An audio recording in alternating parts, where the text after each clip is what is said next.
Guys, yan ang napakatindi niyang diskarte tuwing siya ay nagbabalat ng, anong pangalan niya? Crayfish. Crayfish daw.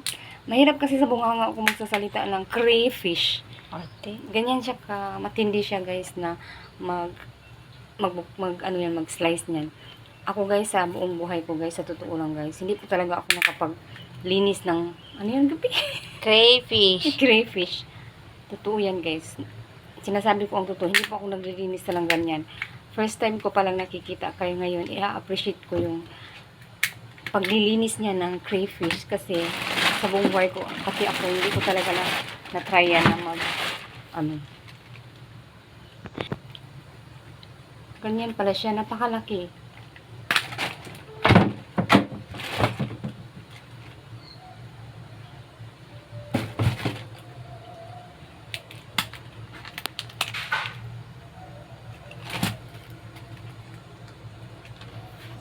Sandali, pakita mo sa akin. Wow, tignan mo guys, yung yan lang po ang kukunin sa crayfish. Di ba sabi niya may itlog daw?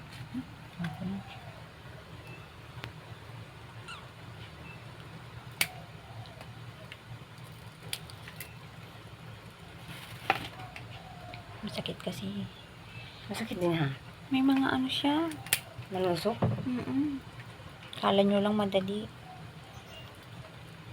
Pero hindi. Pag hindi kaya,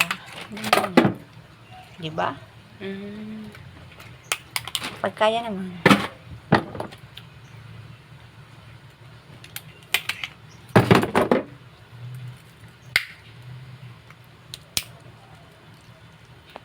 Hindi niya ko tuturuan kung paano magtanggal nito. Sasabihin niya lang yung anong gusto niyang luto. Tapos na. Bala ka na magbalat. Totoo ba? Yeah. Naputol na.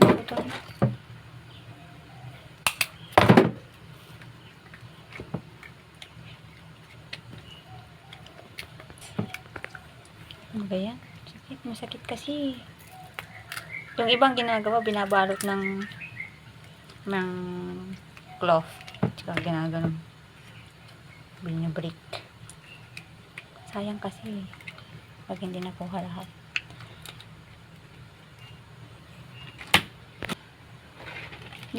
Pinagdalawa ko lang ng ano.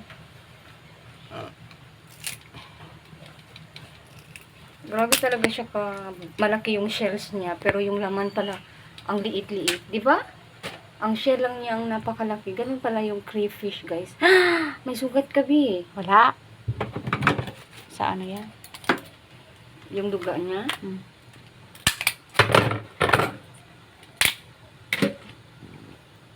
Ganun po, guys, kung paano po pala tinuturo ko lang sa inyo kung paano pala magbukas ng crayfish kasi yung shell niya napakalaki siya, tapos yung laman niya hindi gaano malaki.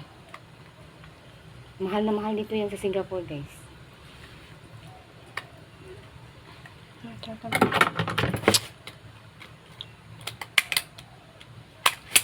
Tinuturo ko lang sa inyo, pinapakita ko sa inyo guys kung paano pala remove ng meat sa crayfish.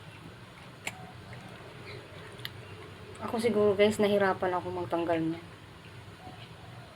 Pero kung talagang gustuhin mo, matuto ka rin. That's life. Pero pag hindi ko mo gusto, hindi mo talaga makukuha kung anong gusto mo. Ganun. Pag di mo gusto ang ginagawa mo, wala. Hindi ka matututo.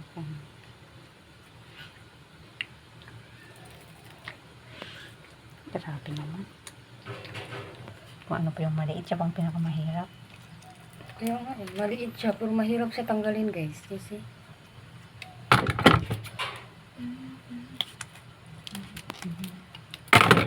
send ko to sa mama mo. Para may ano siya.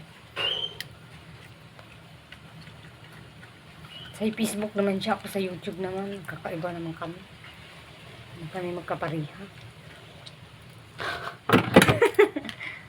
Kahirapan, ganun. Talaga ay. Ang iba malaki, di ba? Ang laki ng ulo. Ang laki ng ulo nila. Pakita mo sa akin yung ulo. Ano ba ba? Yan po ang ulo ng crayfish. Ito ang katawan. Yan po ang katawan niya. Liit-liit lang.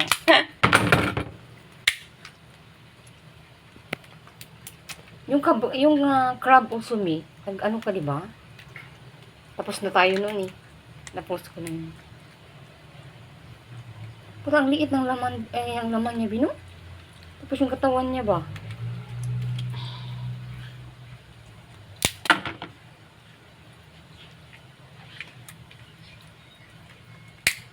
Narinig ako kagabi na. Si Lina lang ang magdesisyon kung anong gagawin bukas. Kasi alam ko marami siyang niluluto niya sa bahay. Pag dito, hindi niya. Grabe, ang laki-laki. Patingin na ako. Yan po guys, ang buong katawan niya. Baliktad mo nga, Bi. Ayan. Bakit may ikaw magdesisyon sa bahay ng luluto? Yan guys, isa na lang. Isang piraso na lang ang babalatan namin.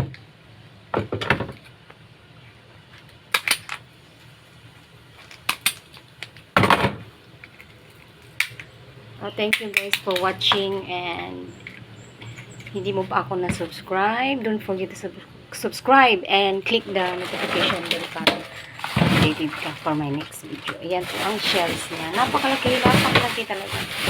And God bless.